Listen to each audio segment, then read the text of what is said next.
Hey, so quite a lot of people ask me how I became a facilitator of this toad medicine, Bufo Alvarius, and so I thought I'd make a little video about it.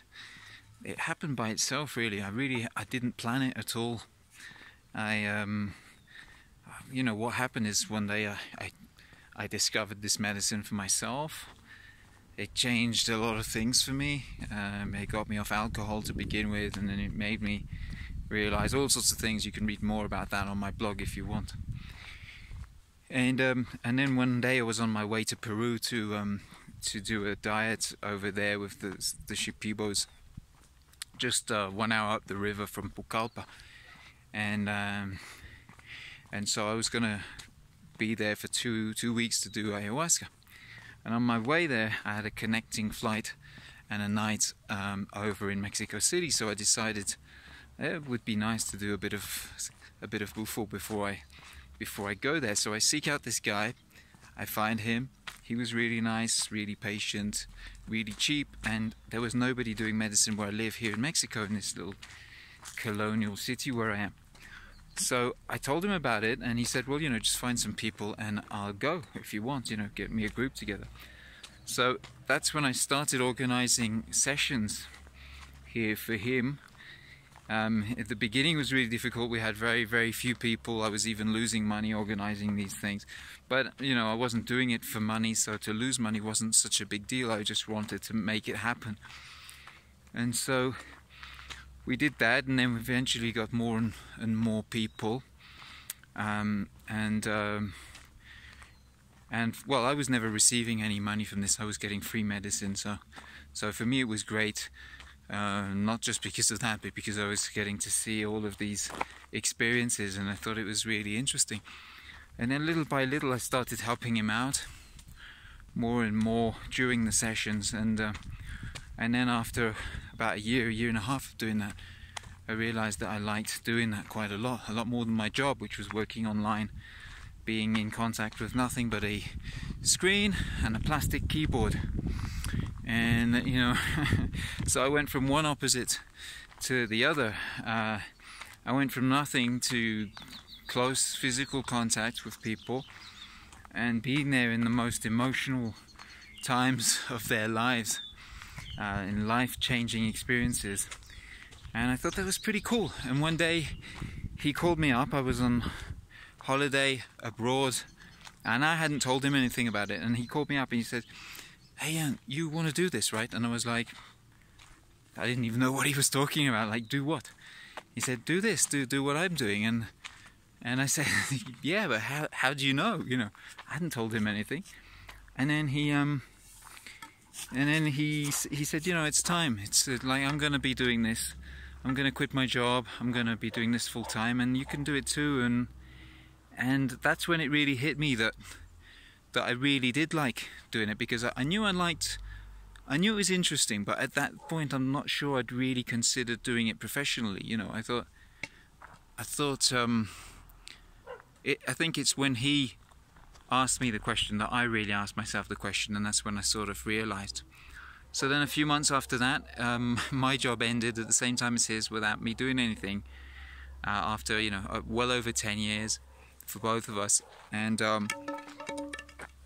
And then at the same time, within 24 hours, my partner left the house, so that freed up from my other activities, Reiki, massage, and so everything just flowed at the same time. I didn't do anything; it just happened, And then I ended up a few weeks later being invited to work in Prague, where I have now been 4 times in just a few months, and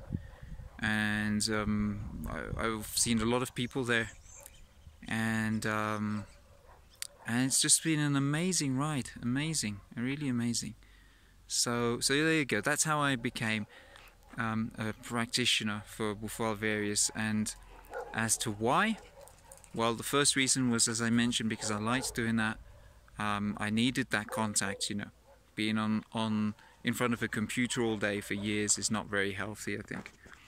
No matter whether you say that you like it or not, And the second reason is that I'm realizing now that it's part of my process. All of this, all the process of the people, everything I do, it's all part of my own process to sort of heal or grow or whatever you want to call it. You know, this constant yearning for improvement, like, you know, peeling off an onion and there's always another layer there. That's really how I feel. And every time I get a layer off and I feel great, I'm like, then shit, there's another one. So anyway, so that's why I do it. I think this is part of my process, and it might be pretentious or even delusional, who knows, but I feel a bit of a sense of a mission to do it sometimes. Like yesterday, or yeah, it was yesterday, I really didn't want to do anything, I had nothing scheduled, I just wanted to do some music and, you know, take some time for me. And then somebody came and he said, can I come at 4 p.m? And I said, at first I was going to say no, and I said, you know, this guy has been off antidepressants ever since he did it a year ago, and he hasn't taken any more medicine.